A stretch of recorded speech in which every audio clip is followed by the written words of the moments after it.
आपण पाहत आहात सत्याची बाजू मांडणारं हक्काचं न्यूज चॅनल M24 तास। या बातमीपत्राचे प्रायोजक आहेत रेणुकामाता ज्वेलर्स अँड ड्रेसेस कुरळ। सण समारंभ आता तुमचं सौंदर्य खुलणार अधिक खास, कारण रेणुकामाता ज्वेलर्स व ड्रेसेस घेऊन आले तर शुद्धता आणि फॅशनचा अनोखा संगम। आमच्याकडे मिळतील 100% शुद्ध हॉलमार्क प्रमाणित सोन्याचे आणि चांदीचे आकर्षक दागिने, लग्न सराईसाठी खास डिझाईन्स आणि पारंपरिक दागिन्यांचा अफाट खजिना। इतकेच नाही तर महिलांसाठी खास डिझायनर ड्रेसेस, साड्या आणि लेटेस्ट फॅशनचे रेडीमेड कपडे एकाच छताखाली, दागिनेही आणि फॅशनेबल कपडेही। आमचा पत्ता रेणुकामाता ज्वेलर्स ड्रेसेस, वशी कुरप रोड, कुरप, तालुका वाळवा, जिल्हा सांगली। मग वाट कसली बघताय? आजच भेट द्या रेणुकामाता ज्वेलर्स व ड्रेसेस, विश्वासार्हता आणि परंपरेचे दुसरे नाव। आटपाडीत कुंटरखान्यावर पोलिसांचा छापा, एका पीडित महिलेची सुटका, अनैतिक व्यापार प्रतिबंधक कायद्यानुसार एकावर गुन्हा। सांगली जिल्ह्यातील आटपाड येथील दिघंची रोड परिसरात सुरू असलेल्या एका कुंटरखान्यावर पोलिसांनी छापा टाकून पीडित महिलेची सुटका केली।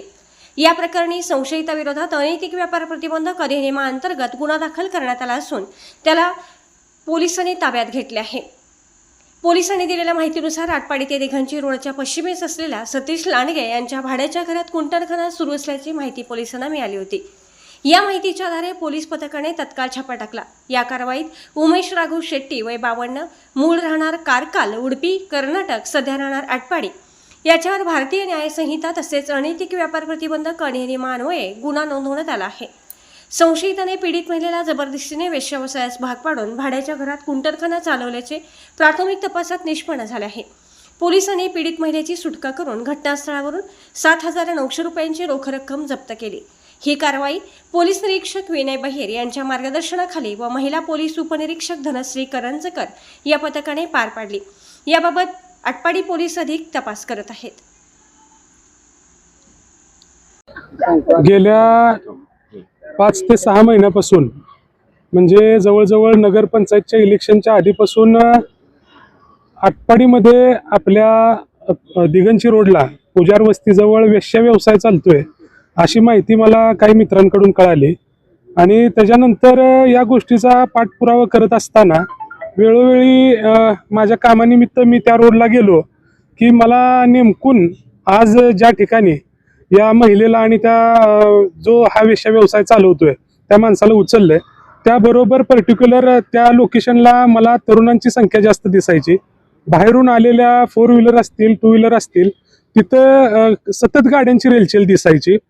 जास्त जरा माहिती घेत गेलो आणि मला निलेशकडून वारंवार सांगण्यात येत होतं, आणि निलेशच असेल किंवा पुजार वस्तीवरचे शेतकरी बांधव आहेत त्यांच्याकडून बरेच वेळा सांगण्यात आलं की आमच्या घरातल्या महिला त्या ठिकाणी जनावरं वगैरे हिंडवतात किंवा आमच्या लहान मुलं मुली तिथं आजूबाजूला वावरत असतात आणि आमच्या परिसरात असा प्रकारचा हा उद्योग चालू आहे। वारंवार पोलिसांना पण आपण कळवलं होतं, पण एकदा इलेक्शनच्या निवडणुकीचा निकाल असल्यामुळं पोलिसांना तिथं कारवाई करता आली नाही। आणि दुसरी गोष्ट, एकदा कारवाई करायला गेले असता त्यांना योग्य लोकेशन सापडलं नाही।